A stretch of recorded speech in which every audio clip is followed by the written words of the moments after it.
Magjowa na nga daw sila Fiang Smith at Jemmy Barra ayon ito sa opinyon ng ilang fans dahil makikita kasi natin ang sobrang sweet ng dalawa.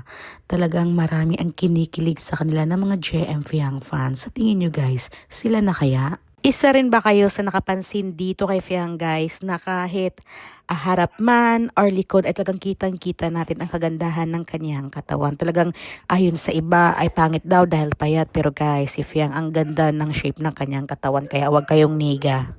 Ito pala ang totoong nangyari. Dapat pala surprise ni Jimmy Barra ang pagpunta niya sa graduation day ni Fiang, pero nabulalyaso ito dahil nalaman nga ni Fiang na pupunta si Jim. Ayon nga ito sa sinabi ni Tita Myrna, pero okay lang yan. Ayan, happy na si Fiang at talagang kilig na kilig at happy naman sila Tita Myrna at ang dad ni Fiang na andyan si JM kung gaano ka-supportive ito sa graduation ng anak nila.